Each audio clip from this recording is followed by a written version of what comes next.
इस कार्यक्रम के पुण्यार्जक हैं माता पिता श्रीमान रूपचंद जी जैन, श्रीमती कमला जैन, दिनेश जैन, रेखा जैन, दिवेश जैन, दिशा जैन, गंगवाल परिवार, प्रवासी मुंबई, निवासी ब्यावर। अहिंसा परमो धर्म की आचार्य गुरुवर श्री कुंद कुंद भगवान की, आचार्य गुरुवर श्री ज्ञान सागर मुनि महाराज की, सागर किसको बोलते?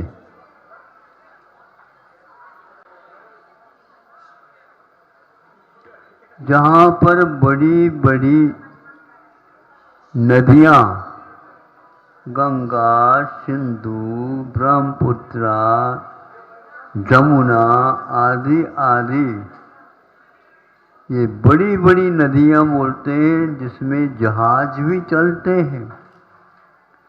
और वो सारे के सारे कहाँ से आए और कहाँ जा रहे हैं, इसको पूछा जाए।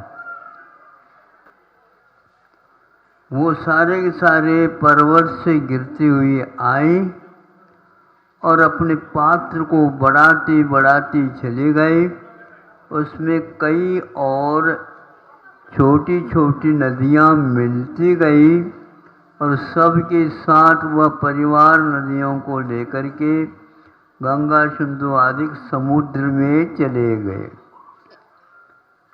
अब पूछने वाला पूछता है, समुद्र का जल बढ़ा नहीं, वैसा की वैसा ही रहा। वर्षा बहुत होती गई, लेकिन 1 इंच भी उसमें बढ़त क्रम नहीं दिखा।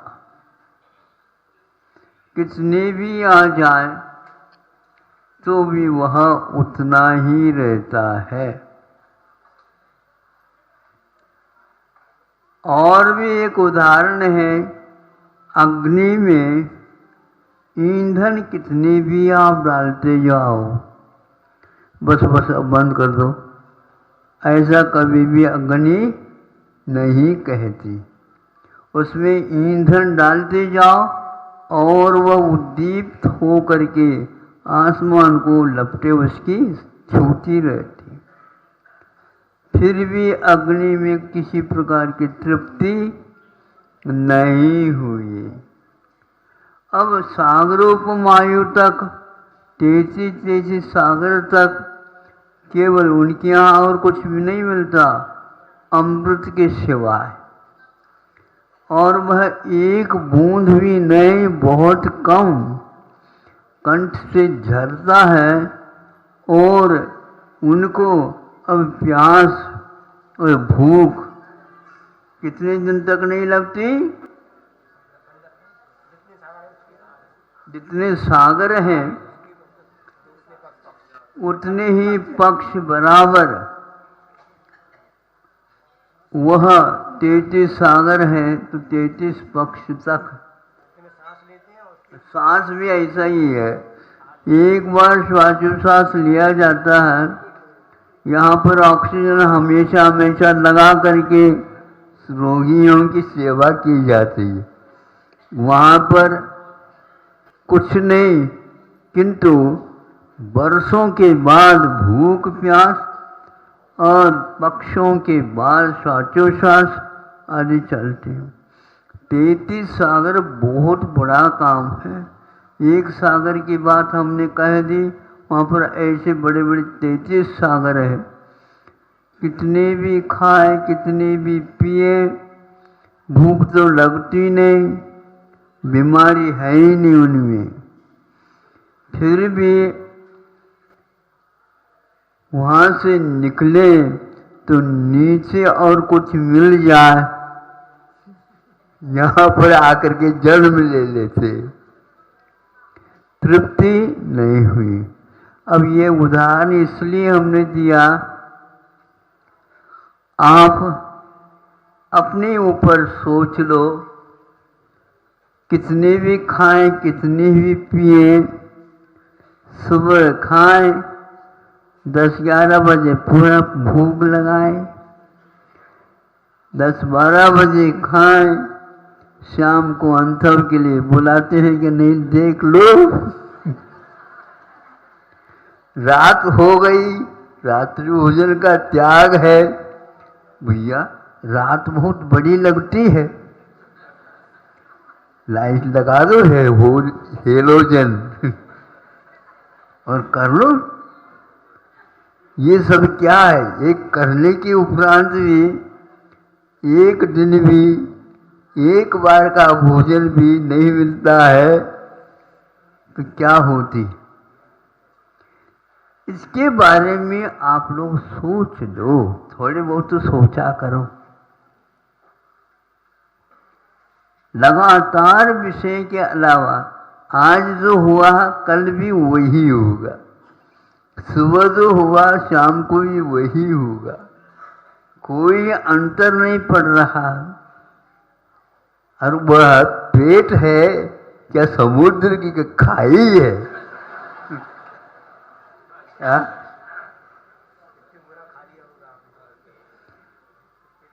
जीवन पर्यंत खाते और पीते आए हैं, फिर भी पेट खाली।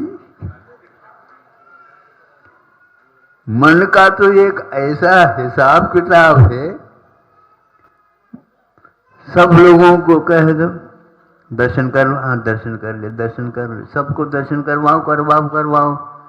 हाँ आप जाओ महाराज, मन तो भरा ही नहीं।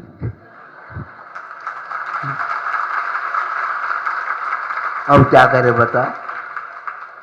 ऐसी बीमारी लगी हुई है।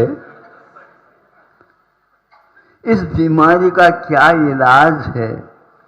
हमारे प्रभु बताते हैं, कभी भी विषयों से आपको तृप्ति होगी नहीं, बल्कि वह तृष्णा की खाई खूब बड़ी पर रिक्त रही है। अच्छी पंक्ति है, किसने भी भरो वह रिक्त ही रहती है।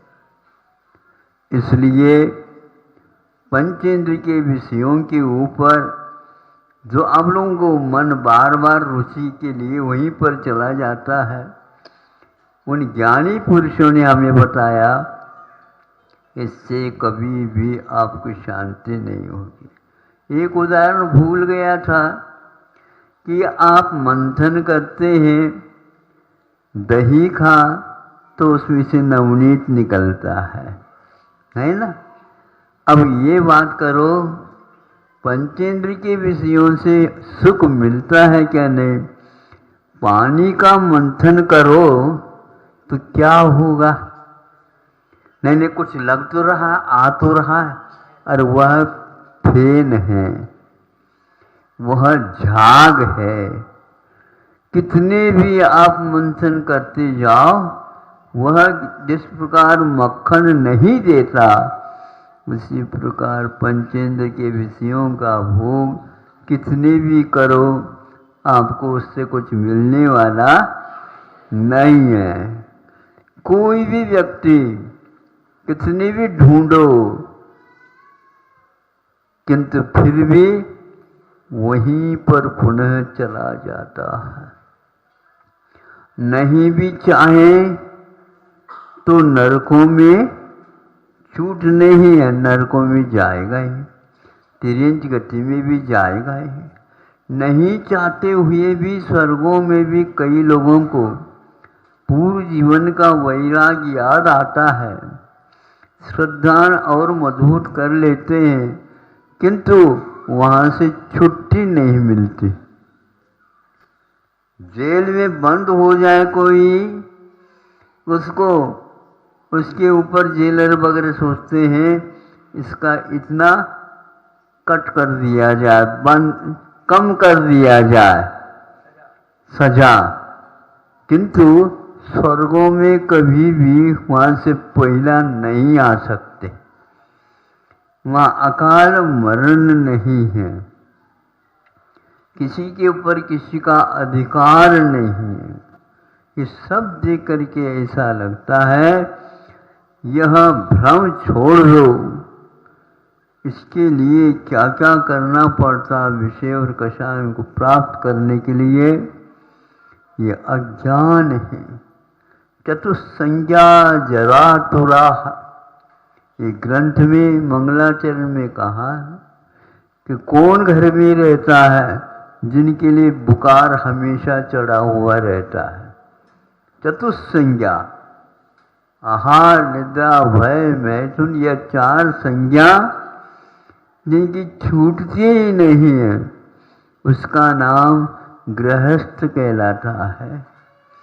मुनि महाराज इससे पृथक रहते हैं, केवल वो खाना पूर्ति के लिए। क्या बोलते हैं आप लोग? अच्छे भोजन करो तो हाँ आज तो अच्छा हुआ।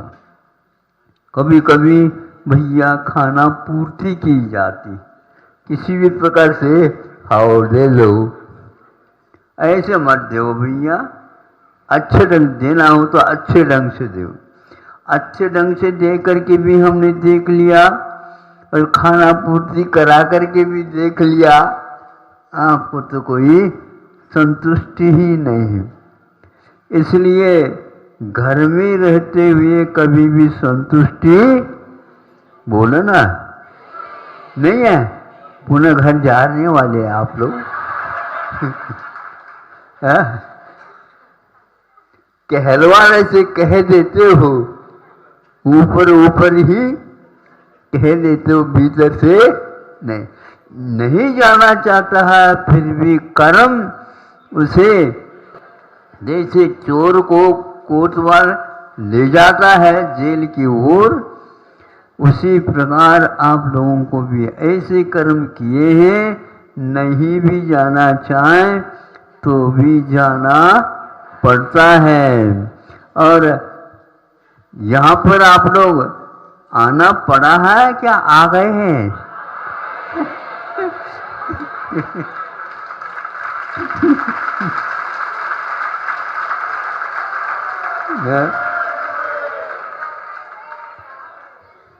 आना पड़ा है तो जबरदस्ती हो गया है, और यहाँ से जाना पड़ा है तो बहुत अच्छा माना जाता है। मैं जाना तो नहीं चाहते हैं किंतु जाना पड़ रहा है महाराज। ये निश्चित रूप से उसका संसार अब बहुत कम होता जा रहा है। इसलिए हर कार्य को करते हुए उसमें ज़्यादा रस नहीं लेना। हाँ, वृद्ध वगैरह जो होते हैं उनको कुछ भी अच्छा नहीं लगता। जो जवान अवस्था में पहनते थे अब वो सारे सारे उनके लिए भार होते हैं। एक मलमल का पर्याप्त कुर्ता, यही पर्याप्त है, उनको उससे कोई मतलब नहीं रहता। आभरण पहन लो, वो कहता भैया अब पहनने के लिए यहाँ पर क्षमता ही नहीं रही, बैठ ही नहीं पा रहा, फिर भी हम पहना देते, भी नहीं चाहिए। हर बात में उनको विषयों के प्रति कोई भी लगाव नहीं रहता। ऐसे ज्ञानी पुरुषों का जीवन व्यतीत होता रहता है। आप लोग बहुत दूर से आए हैं, हम कहाँ पास से आए हैं।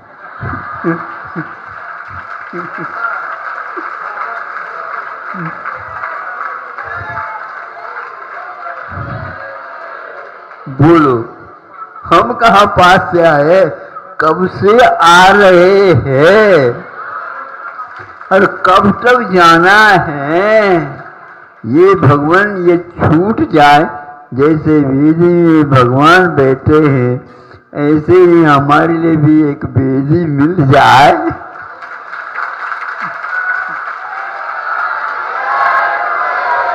उसी के लिए ये पुरुषार्थ किया जा रहा है। आप लोग भी थोड़े बहुत समय निकाल करके इस प्रकार का चिंतन करते रहो। आप लोग बरसात में भी बैठे हैं प्रतीक्षा करते हुए, रात दिन यहाँ पर वर्षा हो रही है, कई प्रकार की वर्षा हो रही है। दूर दूर से भी इस वर्षा को देखने के लिए लोग आ रहे हैं। हाँ, इसलिए इसमें कोई संदेह नहीं, बहुत दिन के भूखे और बहुत दिन के प्यासे हैं, जितना लेना हो तो ले लो, कोई मना नहीं कर रहा है। भगवान वेदी में बैठे हैं, जितने देखो उतने ही उनके देखने के बाद भी मन थकता नहीं, क्योंकि ज्ञानी का ऐसा ही स्वभाव होता है। इतने ही पर्याप्त है। आपने जो बातें बता दी उसको याद करना, और जो नहीं आ पाए, आप तो आ गए हैं, वो आना चाहते हैं लेकिन नहीं आ पाए, उनको भी बता देना, हाँ, ताकि उनको भी आनंद आ जाए। बल्कि कभी कभी आप लोगों से भी ज़्यादा जो नहीं आए हैं ना, उनको आनंद आता, ऐसा हुआ, ऐसा हुआ, ऐसा हुआ।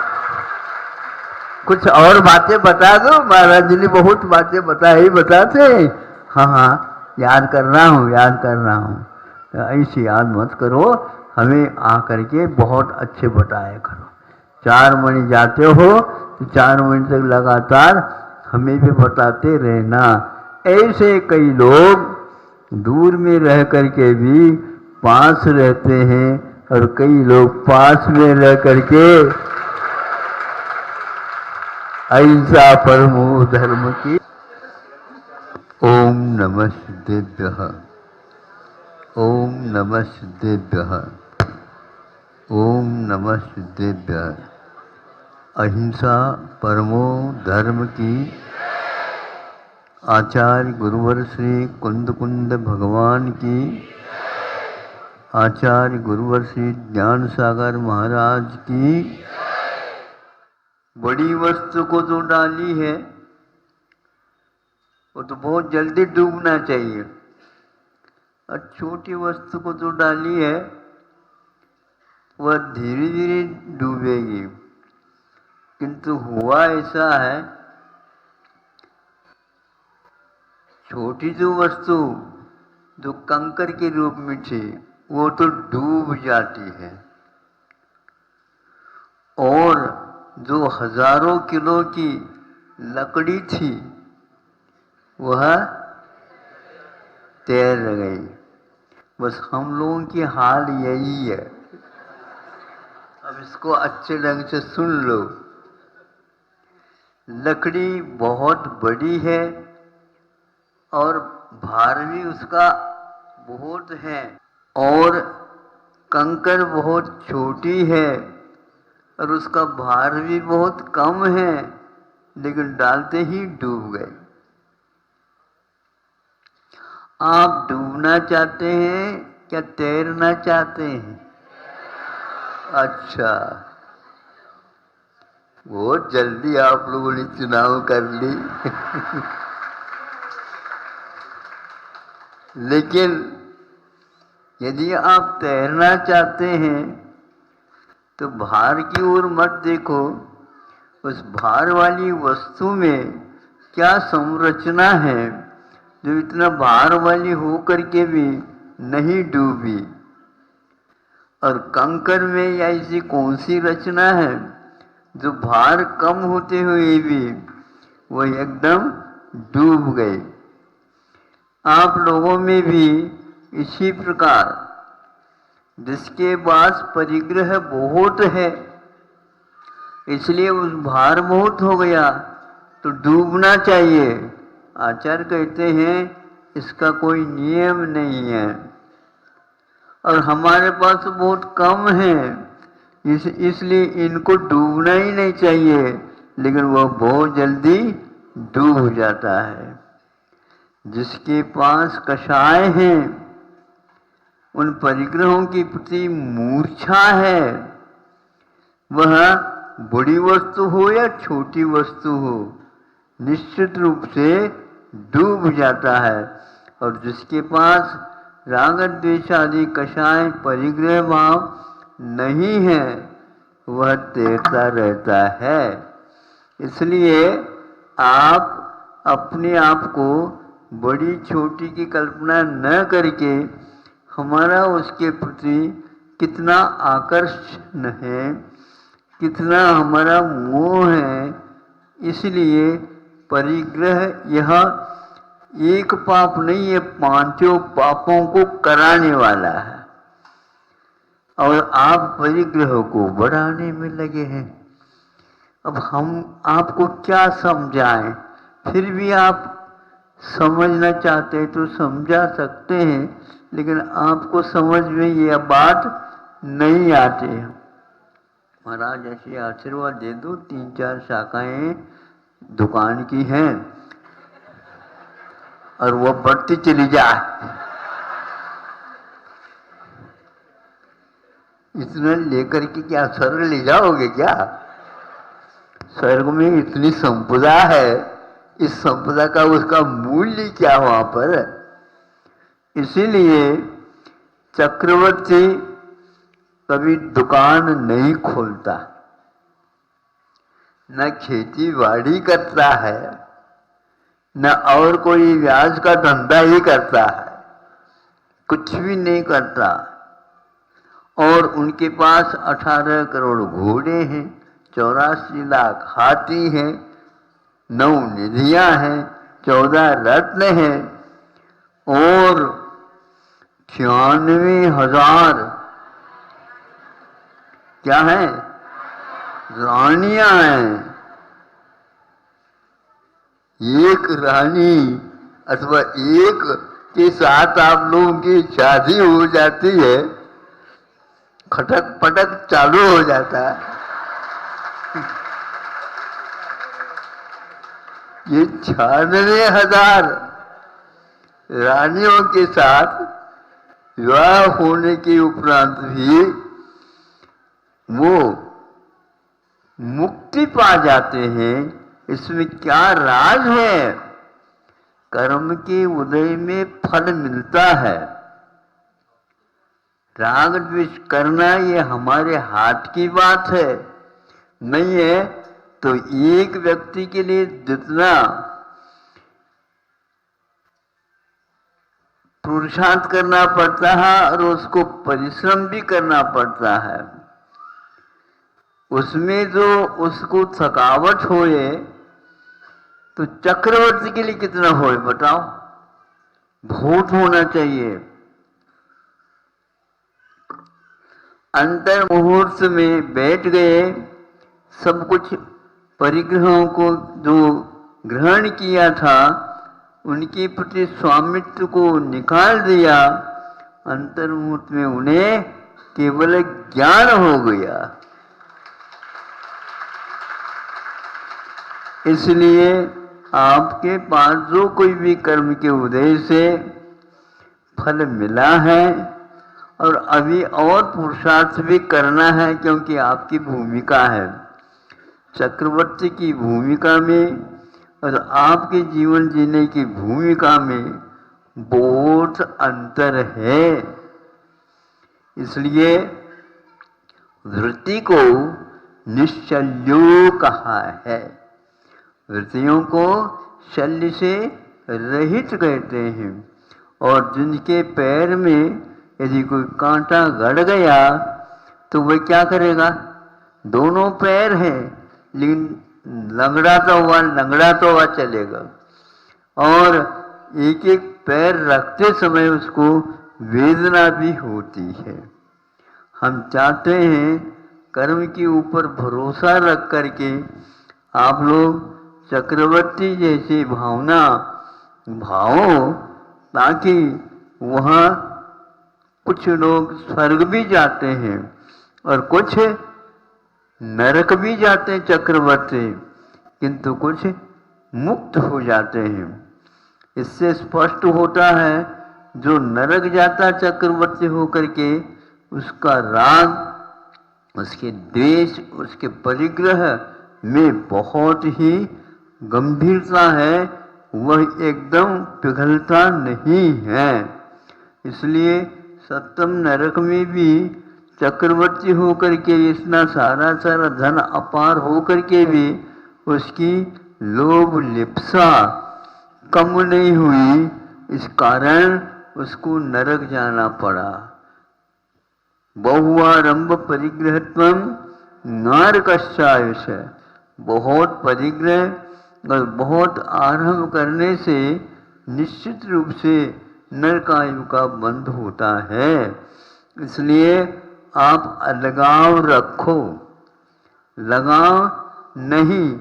लगाव जो है, जिन्होंने हमेशा के लिए सब पदार्थों की लगाव को छोड़ दिया है, ऐसे पंच परमेश्वरियों की आराधना करो। और लकड़ी जैसी की संरचना है, ऐसे अपने भावों की भी बनाओ, जिससे कि आपको बहुत संसार में भटकना नहीं पड़े। बहुत दिन से भटकते हुए आए हैं, हम रास्ते से चल नहीं रहे हैं। भटकना वही, इसको भटकना बोलते हैं। घूम घूम करके वहीं वहीं जाते हैं, किंतु मालूम नहीं पड़ता कि हम उसी रास्ते पर चल रहे हैं या भटक रहे हैं। इसलिए भटकने का अर्थ बिना रास्ता का होता है और चलने का अर्थ रास्ते से होता है।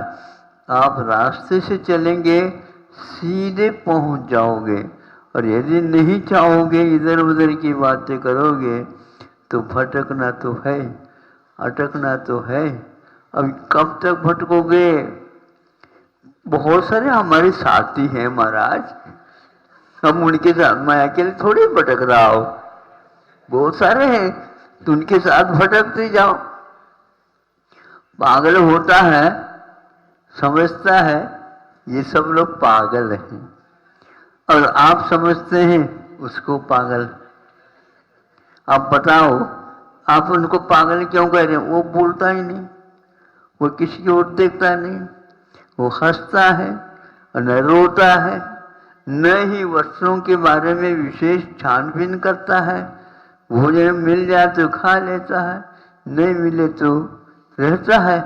ये पागल तो हो ही गया ना, ठीक है, वो पूर्ण पागल है और आप अध पागल है। अब अपने आप को जो मानता है वह पागल, क्या कभी कभी सुनने में आता है डेढ़ अक्कल वाला, ऐसा है बोलते हैं ना, मतलब एक अक्कल हो और दूसरे की अक्कल को और उसके साथ जोड़ देता है। इस प्रकार डेढ़ अक्कल वाला हो जाता है, वह अपने आप को पागल नहीं मानता। इसलिए जो व्यक्ति परिग्रह के में लोभ लालच के साथ भटक रहा है, उसके बारे में हम कोई भी व्यवस्था नहीं दे सकते। और जो व्यक्ति इससे दूर हट करके काम कर रहा है, उसको ज़्यादा बताने की कोई आवश्यकता नहीं। मनुष्य भाव में आप लोग अच्छे संस्कार अपने ऊपर और अपने संतानों के ऊपर डालो, ताकि आप उनके हितु हैं। तो पैसे के बारे में ज़्यादा मत सोचो, धन दौलत के बारे में मत सोचो, किंतु उसके संस्कारों के पीछे से सोचोगे, आपसे भी वो बहुत ही सुंदर स्थान में जाएगा और वहाँ से वह बहुत जल्दी अपने आप को मुक्त कराएगा। ऐसा रास्ता उसके पास आप प्रशस्त कर दो, ताकि वह भटके नहीं। आप लोग तो अपने जीवन में भटक भटक करके थोड़े बहुत रास्ता पकड़ लिया है, इसको मजबूती के साथ रखो। लकड़ी और छोटा कंकर, इसको याद रखो। कंकर बहुत जल्दी डूब जाता है और लकड़ी तैरता हुआ अपनी यात्रा पूर्ण कर लेता है। बहुत दूर तक लकड़ियाँ तैरते हुए बहते हुए बिना डूबे तट तक पहुंच जाती हैं। आप लोगों का भी जीवन तट तक पहुँचे इन्हीं भावनाओं के साथ। अहिंसा परमो धर्मः। दो प्राणी हैं,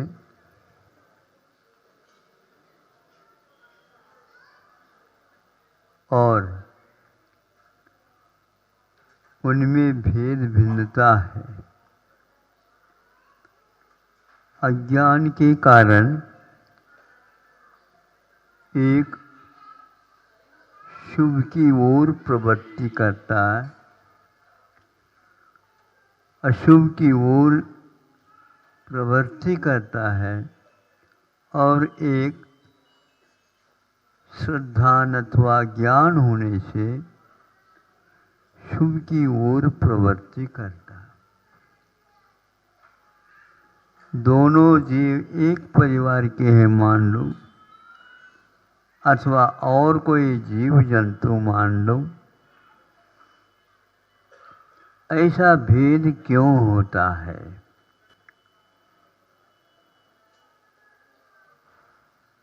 अज्ञान एक ऐसा अंधकार है, उसमें हम चल नहीं सकते। अंधकार होते हुए भी यदि कोई रास्ता जानता है तो वो उस अंधेरे में भी वह चला जाता है, चला जा सकता है। एक भ्रमर है और वह सुगंधि की ओर ही चला जाता है। यदि सुगंधि नहीं मिलती है और कोई गंध जो बदबूदार है वह मिलता है तो उस ओर वह नहीं जाता। एक वह है जो सुगंधि की ओर न जा करके उसी मल की ओर ही चला जाता है। दोनों भ्रमर जैसे लगते हैं, दोनों काले होते हैं, किंतु एक का विषय इष्ट रहा है मल को ही, और एक भ्रमर है सुबह उठ करके वह यात्रा करता है, सबको पार करता चला जाता है, और जहाँ से गंध आ रही हो उसी ओर उसकी प्रवृत्ति हो जाती। प्रतिदिन आप लोग आते हैं, समय निकाल कर के आना पड़ता है। घर में पूछताछ भी करना पड़ता है, कल का काम आज ही कर लें ताकि कल हमें जाने का अवसर प्राप्त हो। ये सब योजनाएं आप ही करते हैं ऐसा नहीं, छोटे बच्चे तक करते हैं। हाँ, कल का पाठ आज ही तैयार करके कल के लिए वह छोड़ देता है, क्योंकि गुरुजी जब पूछेंगे तो हमें बताना तो है। तो इस प्रकार वह समय को निकाल करके वह सोचता रहता है। वह भ्रमर क्या सोच रहा है? वह भी गंध है, ये भी गंध है, किंतु वह फूलों के ऊपर ही बैठता है।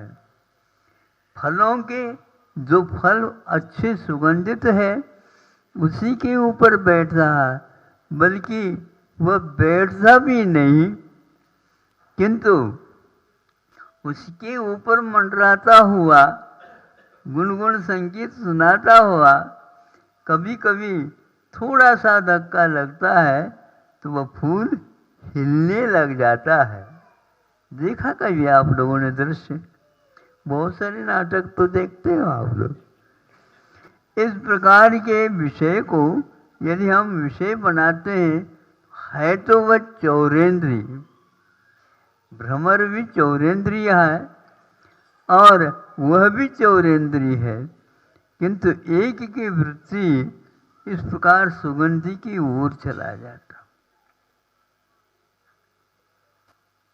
अच्छाई और बुराई ये दोनों दुनिया में भरी हुई हैं, उनके बीच में रह करके भी वह उनको त्याग देता है जिनसे हमारा अनिष्ट होता है, जिनसे हमारा प्रयोजन सिद्ध नहीं होता है।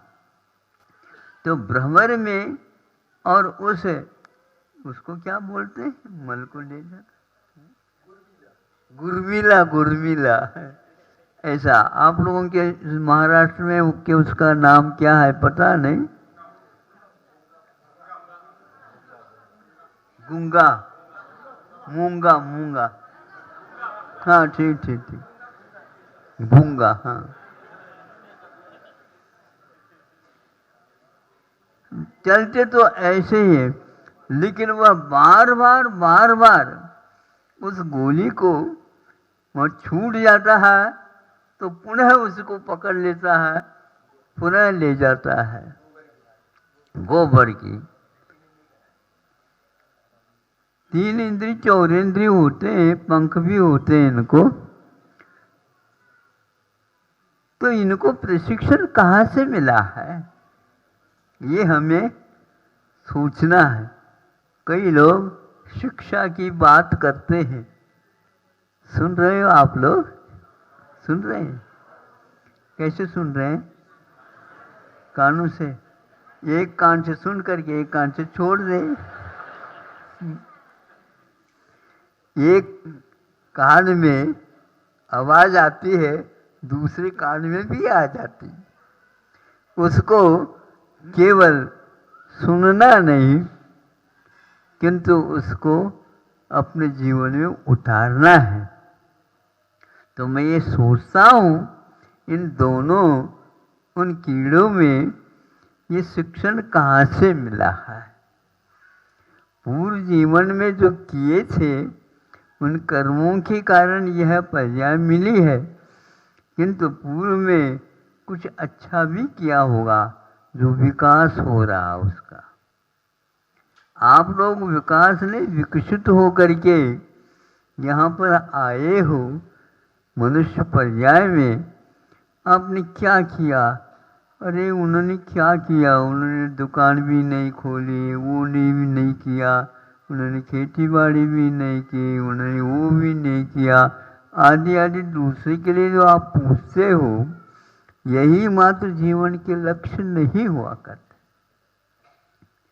कल नहीं परसों बताया था चक्रवर्ती कभी दुकान नहीं खोलता, लेकिन जो दुकान खोलते हैं वैश्य वो कैसे खोले हैं इसको भी देखता रहता है, अथवा व्यक्तियों को लगा देता है ये कैसे कर रहे हैं देख लो, नहीं तो लूट कर लें तो गड़बड़ हो जाएगा। प्रजा का हित जो है लूट कसौट के साथ नहीं हो सकता, इस प्रकार वह उसको देखता रहता है। फिर भी उनके लिए मौलिक वस्तुओं का लाभ चढ़ावा के रूप में आ जाता है। हे राजन, ये आपके लिए है, मैं इसका पात्र नहीं हूँ, इसलिए ये आपके लिए ही अर्पित है। वह उसको हाथ से छूता तक नहीं है और वह इशारा करता है, अथवा पहले से ही रहते हैं तैयार, वो उसको राजकोष में भर देते हैं। और राजकोष कितना है क्या है ये पूछता है, ये काम करना है जो दिए गए थे गृहस्थों के माध्यम से, वही सारी सारी चीज और उसमें डाल करके वह प्रजा के हित में कार्य करता है। यह प्रशिक्षण होगा, किंतु उन्होंने अपने इस जीवन में कोई प्रशिक्षण लिया नहीं, लेकिन गत जीवन में उन्होंने ऐसे कर्म किए, सम्यक दर्शन शुद्धा संसार शरीर भोग निर्विन्ना। सम्यक दर्शन से जो युक्त होता है उस संसार से, भोगों से और इस शरीर से निर्विन्न होते हैं। वहाँ पर कोई उनको इस रुचि पूर्वक नहीं देखते, क्योंकि ये तो अनंतकालीन रीत है। अनंत काल से हम ये करते ही आ रहे हैं, इसलिए छोटे छोटे कीड़े भी रहते हैं, उनमें भी विकास हो रहा होता है। और विकास करते हुए अथवा एक साथ आपने सुना होगा चक्रवर्ती के पुत्र कितने थे? 923 थे। किंतु वह निगोद से आए थे। अब बोलो, एक तो निगोद से कहाँ से प्रशिक्षण लिया था उसने? भावों के माध्यम से ये सब होता है। वो भाव क्या है?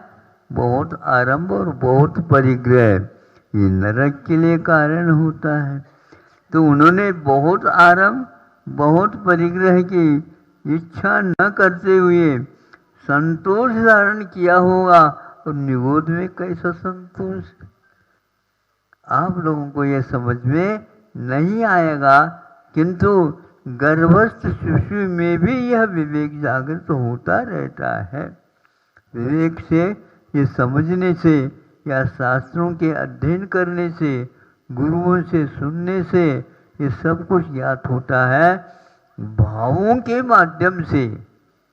और भाव पुरुषार्थ पूर्वक बुद्धिपूर्वक होते ऐसा भी नहीं, कर्मों के उदय में संवेदन चलता रहता है।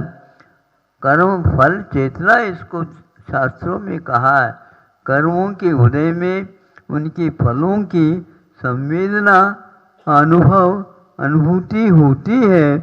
उसके कारण ये परिणाम हो करके सीधे निगोद से वो यहाँ तक आता है।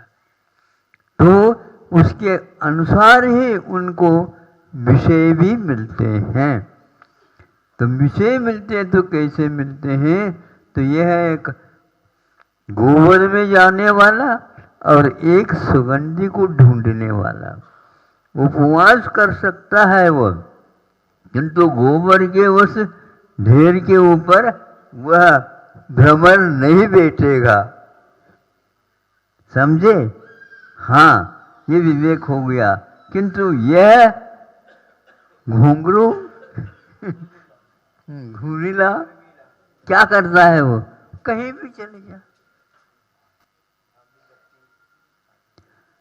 इसलिए छोटी उम्र में भी कुछ लोगों को ऐसा भाव जागृत होता है, वह 80 साल को भी नहीं हो पाता। अब 80 साल वाला सोचेगा महाराज जी हमारी आलोचना करें। आलोचना नहीं कर रहे हैं, क्योंकि वह 8 साल का रहे फिर भी वह इस ओर आता है। और आप यदि मानो 80 साल के भी हो गए, 10 गुना ज़्यादा है, फिर भी वह विवेक का नेत्र नहीं खुला। आप लोगों को चाहिए इन आंखों से तो पंचेंद्रिय विषयों का ही ग्रहण होता है, किंतु भीतरी आंख खुलती है तब वह 80 साल में भी खुल सकती है, नीचे भी खुल सकती है और नहीं भी खुल सकती। भगवान हमारी वह आंख खुले। और विवेक के साथ आप लोगों ने श्रीफल चढ़ाया होगा, श्रीफल में भी आंख रहती है। कभी देखा? हाँ, वो क्या है? इसी प्रकार एक भगवान है। एक काव्य ख्याति में ये कहा जाता है, एक मुक्कन्ना मूर कन्नगु यारिगे इरुत्तवे ಅವರ ಹೆಸರು मुक्कन्ना। क्या समझ में आ गया? ताली में क्यों बजाया? महाराज ये हमें समझ में नहीं आए तो ताली बजा रहे। कन्नड़ है। मराठी म्हणजे सांगा त्याचा अर्थ करून घ्या आपण। उसमें 3 आंख होते हैं, लेकिन तीसरी आंख जिसको खुली हुई रहती है उसको एक प्रकार से भगवान परमात्मा कहा जाता है।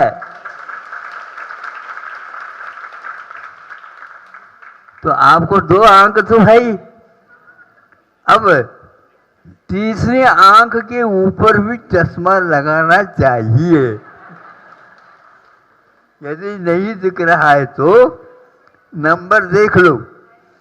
बाजार में कहीं जाओगे तो दुकान में वो नंबर नहीं मिलेंगे, लेकिन यहाँ पर अवश्य नंबर मिलेंगे। तो तीसरी आंख खुल जाए, इसलिए आप बाहरी आंखों के शल्य चिकित्सा के बारे में सोचते रहते हो, कभी अपनी भीतरी आंख की शल्य चिकित्सा कब होगी भगवान? और आप जैसे हम भी 3 आंख वाले हो जाएं, ये 2 आंख तो काम नहीं करेगी, खुली रहेगी, किंतु भीतरी आंख ज्ञान की वो खुल जाएगी, जिसके द्वारा सालों का नाम, त्रिलोक का नाम, यद विद्या दर्पणायते। महाराज जी रत्नगुण श्रावकाचार्य का आप लोगों को स्वाध्याय सुना रहे हैं और करा रहे हैं। उसमें क्या है? दर्पणायते, जिनका ज्ञान और विद्या कैसी है? दर्पणवत। दर्पण में जो सामने वस्तु रखी जाती है वो सब झलक जाती है, किंतु दर्पण को न खुशी होती है और न ही विषाद द्वेष होता है। ये जो हमारे साफ सुथरा मैं हूँ और इसमें ये झलक रहे, नहीं, उसका कोई प्रभाव उनको नहीं पड़ता है। न हर्ष होता है, न विषाद होता है, न राग होता है, न द्वेष होता है। ये इधर आ जाओ, किसी के प्रति आकर्षण नहीं है, तुम यहाँ से चले जाओ, कोई भी मतलब नहीं। कैसा जीवन होगा उनका? रात दिन, और न भोजन होता है, न और कोई चीज की आवश्यकता पड़ती है। स्वस्थ रहते हैं, निश्चिंत रहते हैं, रात और दिन उनका कोई भी मूल्य नहीं रहता है। ऐसा वह विवेक ज्ञान है। सबको इस प्रकार की आंख मिले, ऐसी भावना आप करते हो तो भी उसके द्वारा अपना कल्याण कर रहे होते हो। दूसरे को भी आंख मिले, भगवान दूसरे की आंख फूट जाए, नहीं समझे, और हमारी आंख अच्छी काम करे और उसको हाथ पकड़ के ले जा, चलो चलो हम चला लेते। अरे भाव ये रखो इसकी आंख अच्छी हो जाए, और अपनी अच्छी हो तो दूसरे की हो जाए, भाव ना करे। हमारी नहीं भी हो रही है भगवान, तो भी सबको आंखें मिले। ऐसे भावों को करने से अपना भी विकास होता है और अपने विकसित जीवन को देख करके दूसरे को भी विकसित होने का सौभाग्य प्राप्त होता है। इस भावों के साथ ये सोचो कि हमारा अभी कितना शेष रहा है। शेष निशेष भी हो सकता है, किंतु पुरुषार्थ जागरण होना चाहिए। ये सुनने से, शब्दों के अर्थों की ओर उपयोग जाने से निश्चित रूप से आपका विकास अवश्य हो सकता है। हो इन्हीं भावनाओं के साथ आप लोगों को रात दिन परस्पर उपग्रह जीवानाम इस सूत्र को देख करके हमेशा इसके अर्थ की ओर ध्यान दे देना चाहिए। अहिंसा परमो धर्म की। इस कार्यक्रम के पुण्यार्चक थे माता पिता श्रीमान रूपचंद जी जैन, श्रीमती कमला जैन, दिनेश जैन, रेखा जैन, दिवेश जैन, दिशा जैन गंगवाल परिवार, प्रवासी मुंबई निवासी